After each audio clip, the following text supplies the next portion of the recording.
Article 63A तशरीह नज़रसानी की appeal पर सुप्रीम कोर्ट में आज फिर समाअत होगी। चीफ जस्टिस काजी फायज़ ईसा की सरबराही में 5 रुकनी लार्जर बेंच समाअत करेगा। Justice Aminuddin, justice Jamal Khan Mandokhail, justice Naeem Akhtar Afghan और जस्टिस मजहर आलम मियाखेल बेंच में शामिल होंगे। सुप्रीम कोर्ट बार के सदर शहजाद शौकत के दलाइल मुकम्मल। बानी PTI के वकील बैरिस्टर अली जफर आज भी दलाइल जारी रखेंगे।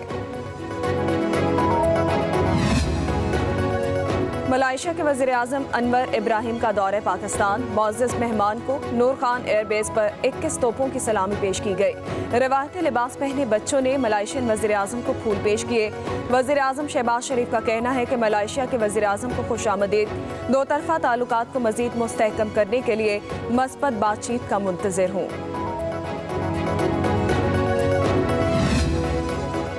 बानी PTI के चेयर बुशरा बीबी की एक मुकदमे में अबूरी जमानत में 21 अक्टूबर तक तौसी। इस्लामाबाद के डिस्ट्रिक्ट एंड सेशन कोर्ट में एडिशनल सेशन जज अफजल मजोका ने दरखास्तों पर समाअत की। बानी PTI के वकील जाहिद बशीर डार की समाअत मुलतवी करने की इस्तदा।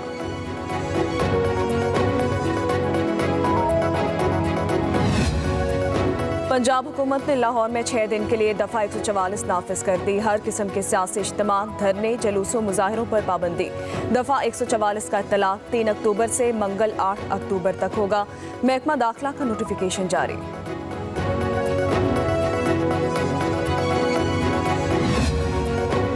कराची वालों पर बिजली बम गिराने की तैयारी के इलेक्ट्रिक सार्फिन के लिए बिजली 51 पैसे फी यूनिट महंगी होने का इम्कान। नेपरा अथॉरिटी बिजली की कीमत में इजाफे की दरखास्त पर आज समाअत करेगा कि इलेक्ट्रिक ने इजाफा अगस्त की फ्यूल एडजस्टमेंट की मद में मांगा है। मंजूरी की सूरत में कराची सार्फिन पर 1 अरब से जायद का बोझ पड़ेगा।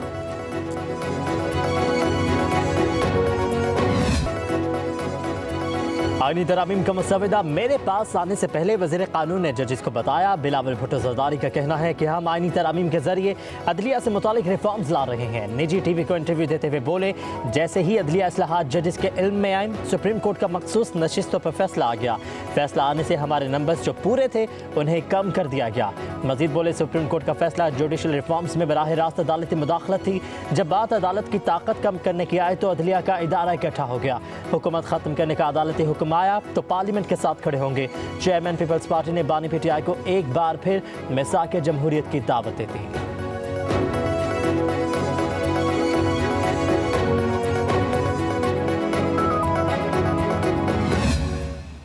नवाज शरीफ को गर्दन में रस्सा डाल के खींच कर मैं वज़ीर आज़म हाउस से बाहर निकालूंगा। ये अल्फाज उस शख्स के हैं जो आज जेल में है। इतना बड़े बड़े बोल मत बोला करो, जैसा करोगे वैसा भरोगे। KPK और पंजाब का तुम आपस में खून खराबा करना चाहते हो। जो भेड़ बकरियों की तरह से कई लोग उनके पीछे जो चल पड़ते हैं, उनसे पूछे वो 50 लाख घर किधर है, 1 अरब दरख्त जो लगाना था किधर है। वो आधा वक्त भी अभी अपना पूरा नहीं किया तो फारिग कर दिया गया। फिर आए तीसरी मर्तबा, मुश्किल से अभी आधा वक्त पूरा किया था, फिर फारिग कर दिया गया। 4 कदम आगे जाते हैं, 8 कदम पीछे चले जाते हैं। मार धाड़ में नंबर 1, कारकर्दगी में 0। नवाज शरीफ का नाम लिए बगैर बानी PTI पर तनकीद। तकरीब से खिताब में बोले, वो कहता था गले में रस्सा डालकर घसीटूंगा, इतने बड़े बोल मत बोला करो। वो कहता था कि जैसा करोगे वैसा भरेगो। क्या तुम पंजाब और खैबर पख्तूनख्वा में खून खराबा चाहते हो? भेड़ बकरियों की तरह पीछे चलने वाले पूछें 50 लाख घर और 1 करोड़ दरख्त कहाँ है? कहा कि रियासत के सतूनों ने भी मुल्क के साथ अच्छा सलूक नहीं किया, मुझे निकालने की क्या ज़रूरत थी? पाकिस्तान के अवाम भी जिम्मेदार हैं। कभी आपने पूछा? नवाज शरीफ बोले, कभी 3 साल तो कभी 2.5 साल बाद हमें फारिग कर दिया गया। बदनसीबी है कि 4 कदम आगे तो 8 कदम पीछे चले जाते हैं। कौन सी जमात है जिसने नून लीग जितना काम किया है? हमेशा नून लीग के दौर में ही मुआशी तरक्की आई है। आवाम का पैसा आवाम पर ही खर्च होना चाहिए। अपनी छत अपना घर प्रोग्राम बेहतरीन मिसाल है।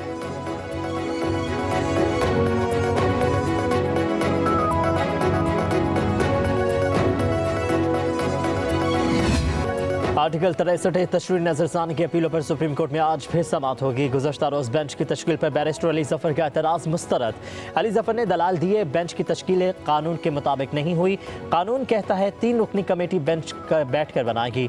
बेंच कसरत राय से बनाए जाएंगे। कानून में कमेटी के 2 मेंबरान के बैठकर बेंच बनाने की गुंजाइश नहीं। जस्टिस मंसूर अली शाह का खत पढ़ना चाहता हूँ। चीफ जस्टिस ने रिमार्क्स दिए, एतराज़ात मुस्तरद करते हैं। अली जफर, आप जजेस का इंतखाब खुद नहीं कर सकते। ऐसा तर्ज अमल तबाहकुन है। क्या माजी में यहाँ सीनियरिटी पर बेंच बनते रहे हैं? आपने बार की जानिब से कभी शफाफियत की कोशिश क्यों नहीं की? तरह सटे पर आपका रेफरेंस आया, फौरी सुना गया। आपने वो खत पढ़ा तो उसका जवाब भी पढ़ना होगा। हम पाकिस्तान बनाने वालों में से हैं, तोड़ने वालों में से नहीं।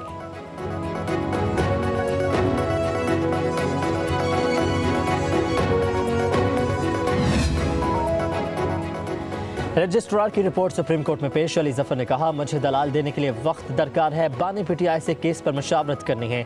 चीफ जस्टिस ने रिमार्क्स दिए, आपने मशावरत करनी थी तो कल बताते। माजी में वीडियो लिंक पर बानी पीटीआई को बुलाया था, वकला की मुलाकात भी करवाई थी। अली जफर ने कहा, यह तरीकाकार दुरुस्त नहीं है। चीफ जस्टिस ने कहा, अब आप हमें धमकी दे रहे हैं। जस्टिस जमाल मुंतकिल ने कहा कि आप इदारों को ऐसे चलाना चाहते हैं। रोज कहा जाता है जजेस के 2 ग्रुप्स हैं। चीफ जस्टिस ने कहा, साबिक चीफ जस्टिस साकिब निसार ने आपके कितने अरकान पार्लियामेंट जेल भेज दिए थे? क्या हम फुल कोर्ट मीटिंग बुलाकर एक कानून को खत्म कर सकते हैं? मेरी नज़र में मेरे कोलीग ने जो लिखा वो आइन और कानून के दायरे में नहीं था। कल मैं मीटिंग में बैठना छोड़ दूं तो क्या सुप्रीम कोर्ट बंद हो जाएगी? चीफ जस्टिस का अली जफर की बानी पीटीआई से मुलाकात कराने का हुक्म। रिमार्क्स दिए, चाहे 2 मरतबा मुलाकात कर लें, एडिशनल अटॉर्नी जनरल आपकी मुआवनत करेंगे।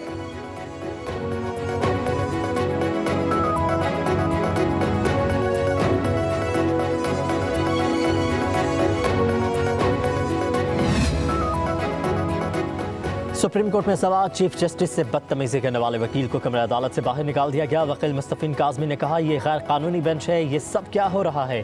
सुप्रीम कोर्ट बार का इस केस से क्या ताल्लुक है? आप 5 गैर कानूनी हैं। हम देखते हैं ये फैसले कैसे होते हैं। हम 300 वकील बाहर खड़े हैं। चीफ जस्टिस बोले, बैरिस्टर अली जफर, ये क्या हो रहा है? अगर ये नहीं बैठते तो हम पुलिस को बुलाते हैं।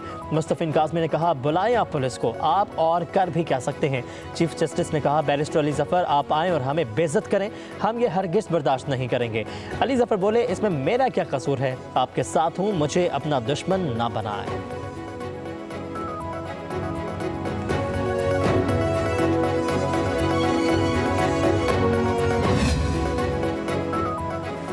आईनी तरमीम गैर कानूनी है। आइन ने इस मुल्क को जोड़े रखा है। सुप्रीम कोर्ट की जिम्मेदारी है अवाम के हकूक़ का तहफ़्फ़ुज़ करे। चेयरमैन तहरीक इंसाफ बैरिस्टर गौहर की मीडिया से गुफ्तगू। सलमान अकरम राजा बोले, हमें हक और सच का साथ देना चाहिए। आईनी तरमीम का मकसद काली अदालत कठपुतली जज है। हुकूमत आईनी अदालत में मर्जी का जज लगाना चाहती है। हमारे सामने एक दीवार खड़ी की जा रही है।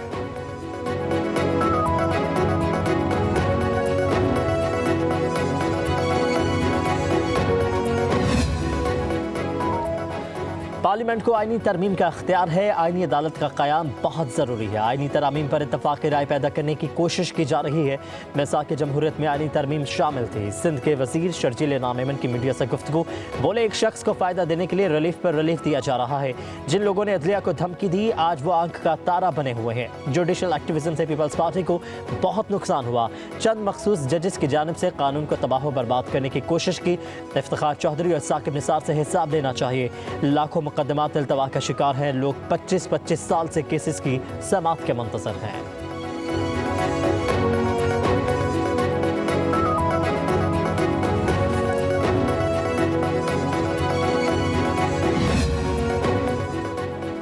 मलेशिया के वज़ीर-ए-आज़म अनवर इब्राहिम 3 रोज़ा दौरे पर पाकिस्तान पहुँच गए। वज़ीर-ए-आज़म शहबाज शरीफ ने मुअज़्ज़ज़ मेहमान का नूर खान एयरबेस पर इस्तकबाल किया।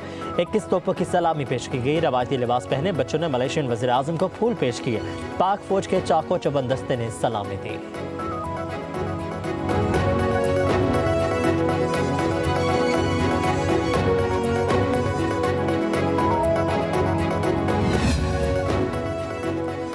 वज़ीर-ए-आज़म शहबाज शरीफ से मुमताज़ इस्लामी स्कॉलर डॉक्टर जाकिर नाइक की मुलाकात की। वज़ीर-ए-आज़म ने पाकिस्तान आमद पर खैर मक़दम किया। वज़ीर-ए-आज़म ने कहा कि उम्मत मुसलमा आप पर नाज़ा हैं कि आपने दुनिया को इस्लाम का सही तशख़्ख़ुस से रोशनास कराया। इस्लाम अमन का दीन है और आप इस्लाम का सही पैगाम लोगों तक पहुँचा कर एक इंतहाई अहम फरीज़ा सर अंजाम दे रहे हैं। डॉक्टर जाकिर नाइक ने कहा कि पाकिस्तान दुनिया का वाहिद मुल्क है जो इस्लाम के नाम पर बना। अगर हम इस्लाम के रास्ते पर चलेंगे तो कामयाब होंगे।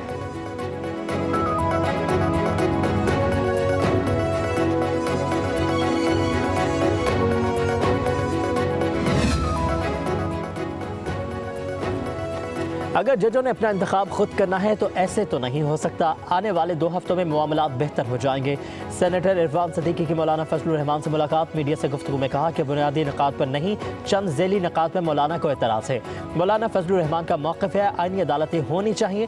12 जुलाई का फैसला आइन और कानून से मुतसादिम है। फैसला आइन की शिकों को तोड़ता है।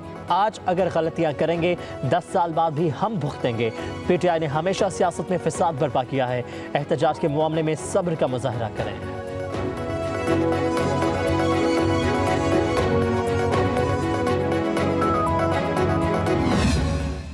सियासत की इजाजत मिल सकती है, दहशत गर्दी की इजाजत नहीं मिलेगी कभी। कुछ लोग इंतशार फैलाने में मसरूफ हैं। आपने रोजगार के लिए खैबर पख्तूनख्वा से यहाँ आना है, आपने पढ़ाई के लिए आना है, हमारे दरवाजे खुले के लिए। अल्लाह ताला ने मुझे खिदमत के लिए यहाँ पे मामूर किया, गाली गलोच के लिए मामूर नहीं किया यहाँ पर मुझे। लेकिन अगर आपको ये सबक दे के यहाँ लाया जाए कि सूबे में जाके आग लगा दो और सूबे में जाके पुलिस के सर फाड़ दो, जो जेल में बैठा उसकी जाने से तरबियत ये हुई है कि तरक्की को रोकना कैसे है। पंजाब में एहतजाज की कॉल नाकाम हो गई। हम तरक्की के लिए इक़दामात में मसरूफ़ हैं और वो इंतशार फैला रहे हैं। वज़ीर आला मरीम नवाज़ का अपनी छत अपना घर स्कीम की इफ्तिताही तकरीब से खिताब। कहा किसी को गालम गलोच की फ़िक्र नहीं करती, मेरे पास फजूल बातों का जवाब देने का भी वक्त नहीं है। अवाम की खिदमत के लिए ही आई हूँ। मरीम नवाज़ की बानी PTI पर कड़ी तनकीद। कहा कि इनके जलसों के लिए पंजाब भर से 2000 बंदा भी नहीं निकला। अडयाला जेल में बंद शख्स ने कभी वज़ीर आला खैबर पख्तूनख्वा को अवाम की खिदमत का कहा, कभी सुना जेल से पैगाम आया हो कि रोटी सस्ती करनी है। इनका एक ही मकसद है कि पाकिस्तान को नहीं चलने देना। इस मुल्क को तरक्की करने दो, घर बनाने दो। मरीम नवाज़ ने कहा अगले 5 साल में 5 लाख घर बनेंगे। 15 लाख रुपए का कर्ज दे रहे हैं, कोई सूद नहीं होगा। शहरों में 5 मरला, देहात में 10 मरला घर के लिए कर्ज दिया जाएगा।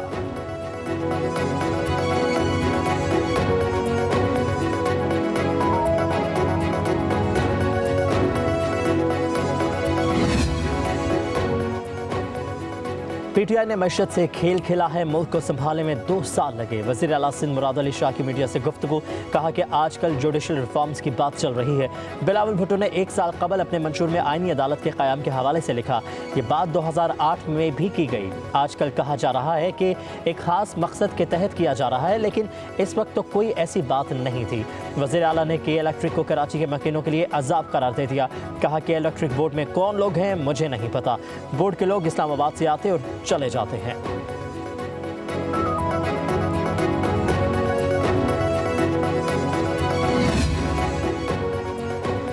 4 अक्टूबर को ज़्यादा कारकुन इस्लामाबाद में एहतजाज के लिए लाने हैं। वज़ीर आला अली अमीन गंडापुर ने पार्टी रहनुमा और मेंबरान असम्बली को टास्क दे दिया। कहा कि मौजूदा वफाकी हुकूमत हमारा रास्ता रोकने के लिए ओछे हथकंडे इस्तेमाल कर रही है।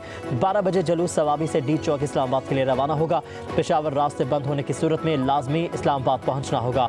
किसी से कोई तसादुम नहीं चाहते। पुलिस वाले हमारे भाई हैं। ये आईनी तरमीम के नाम पर PTI को कमज़ोर करने की कोशिश कर रहे हैं।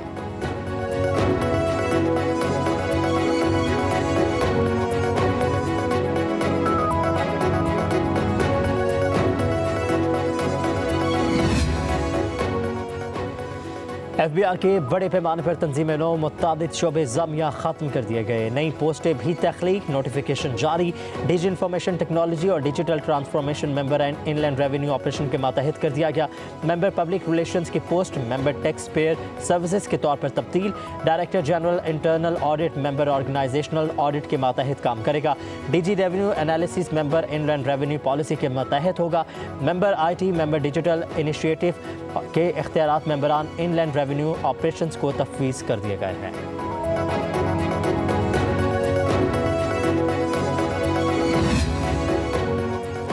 मुल्क में टैक्स फाइलर्स की तादाद में इजाफा हुआ है। टैक्स टू GDP में इजाफा करना है। पायदार रियासती इस्तेहकाम के लिए बुनियादी इस्लाहात लाना होंगी। वफाकी वज़ीर ख़जाना मोहम्मद औरंगज़ेब का इस्लामाबाद में तकरीब से खिताब। बोले हमारी मईशत बेहतरी की जानिब गामज़न है। महंगाई की शरह मुसलसल कम हो रही है। वज़ीर आज़म शहबाज शरीफ का हुक्म है कि हुकूमत सिर्फ पॉलिसी फ्रेमवर्क देगी, बैंकिंग सेक्टर सरमाकारों को सहूलत फराहम करेगा।